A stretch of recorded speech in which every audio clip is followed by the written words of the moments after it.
আসসালামু আলাইকুম। পঞ্চম শ্রেণীর গণিত বই নিয়ে তোমাদের সাথে ধারাবাহিকভাবে আলোচনা করছি। তার ধারাবাহিকতা এখন তোমাদেরকে গণিত বইয়ের 51 নম্বর পৃষ্ঠাটি দিব। প্রতিটি পৃষ্ঠা নিয়ে তোমাদের সাথে আলাদা আলাদা করে আলোচনা করছি যাতে তোমরা সহজে করতে পারো এবং প্লে লিস্টের মধ্যে সহজে ভিডিওগুলো খুঁজে পাও। এখানে আমাদেরকে দিয়েছে 1/3 এর সমতুল্য ভগ্নাংশ কিভাবে তৈরি করা যায়।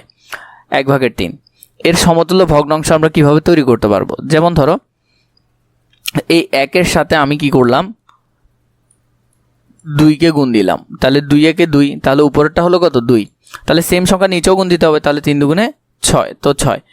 এটা এই ভগ্নাংশ আর এই ভগ্নাংশে কোনো পার্থক্য নাই, এটা যদি উপর নিচ কাটাকাটি করো তাহলে এটা সমানই হয়ে যাবে। তো অনেকটা ওইভাবে দেখো, প্রথমে আমরা কি করলাম, এটার সাথে 2 গুণ দিলাম, 2 গুণ দেওয়ার পর আমাদের এটা আসলো, তো আমরা চাইলে এটার সাথে আবার 3ও গুণ দিতে পারি।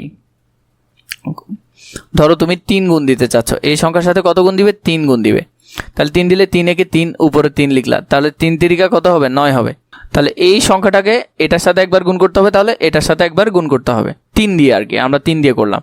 এখন তুমি চাচ্ছ 4 দিয়ে করবা, কত দিয়ে, 4 দিয়ে, তাহলে 4কে 3 দিয়ে গুণ করলে 3 4 12, নিচে 12 হলো, 4কে 1 দিয়ে গুণ করলে 4 একে 4, উপরে 4 হলো।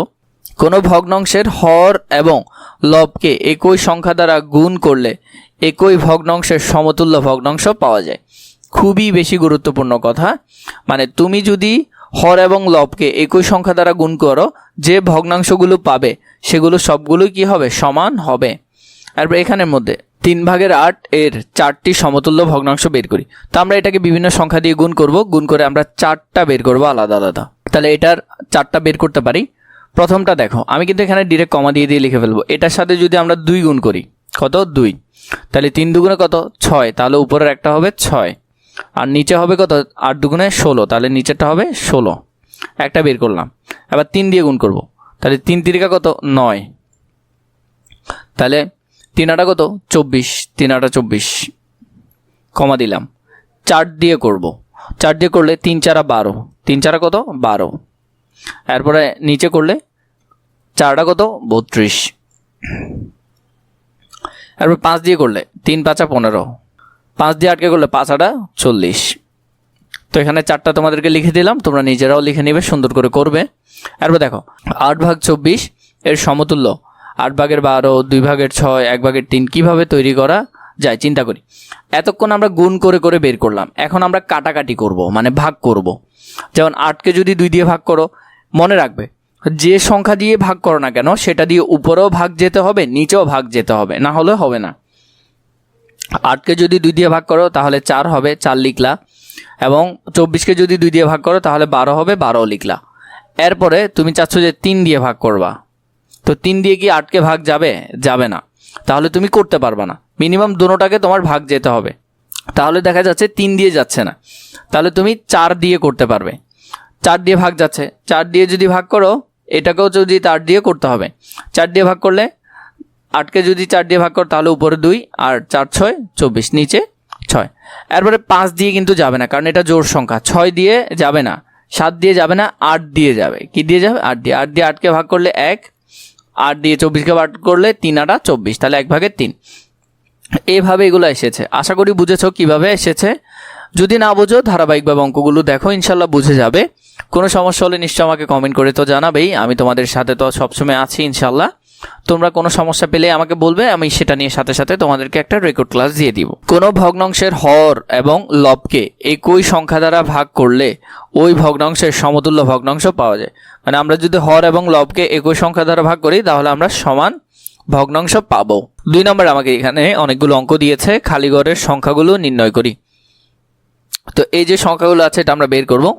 3/7, 9 কত হবে, যেমন তো এটা খুব সহজে বের করা যায়। যেমন 3কে 3 দিয়ে গুণ করলেই 9 হয়, তাহলে 7কেও 3 দিয়ে গুণ করতে হবে, 3 7 কত 21। কিন্তু এটা তুমি কিভাবে করবে, আমি তো তোমাকে সহজভাবে করে দিলাম, এটা তো তুমি পারবে, কিন্তু তোমাকে তো এটা ব্যাখ্যা করে করতে হবে। তাহলে 1 নাম্বার নিলাম।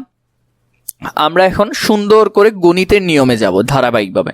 আমরা জানি আর গুণন পদ্ধতি বলে একটা পদ্ধতি আছে, উপরেরটার সাথে নিচেরটা গুণ করে, নিচেরটার সাথে উপরেরটার গুণ করে। তাহলে 3কে খালি বক্সের সাথে গুণ করবা, 3 গুণ খালি বক্স বা খালি বক্স গুণ 3, আর 7কে 9 দিয়ে গুণ করবা, 7 গুণ 9। 7কে 9 দিয়ে গুণ করলে কত হচ্ছে 63, আর এদিকে খালি বক্স গুণ 3 আছে, 3 এটা এদিকে গুণ আকারে আছে, তাহলে এদিকে পাঠাই দিলে ভাগ আকারে, 63/3।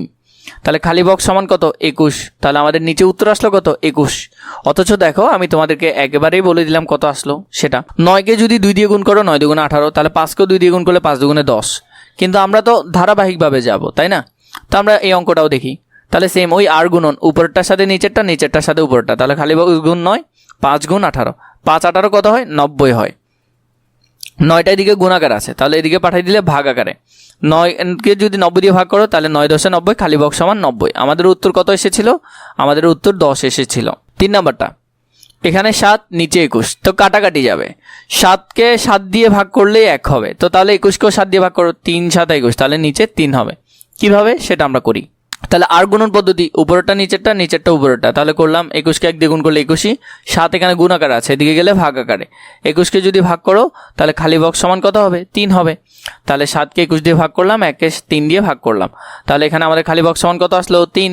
আমি তোমাদেরকে বললাম কত আসবে, 3ই আসবে। এটাও সেম। এখানে 36কে কত দিয়ে ভাগ করলে 12 হয়, তাহলে 3 12 36, তাহলে 3। 9কেও 3 দিয়ে ভাগ করো, 3 3 9, তাহলে 3ই উত্তর আসবে। এখানে যদি দেখো আর গুণন করলাম, আর গুণন করার পর খালি বক্স গুণ 36, আর এদিকে 12 গুণ 9, তাহলে 12কে 9 দিয়ে গুণ করলে 108, 36 গুণাকার আছে, এখানে হলো ভাগাকারে। তাহলে খালি বক্স সমান সমান এটা, তাহলে খালি বক্স সমান সমান কত হয় 3 হয়। তাহলে 9 ভাগের 36, আর এখানে হলো যে 3 ভাগের 12। তো এই তাহলে উত্তরটা তোমরা পেয়ে গেলা কিভাবে করতে হবে। আশা করি তোমরা সহজে বুঝেছো যে কিভাবে করতে হয়। 51 নম্বর পৃষ্ঠা পর্যন্ত তোমাদেরকে ধারাবাহিকভাবে সমাধান দিলাম। এর পরবর্তীতে প্রয়োজন হলে নিশ্চয়ই কমেন্ট করে জানাবে।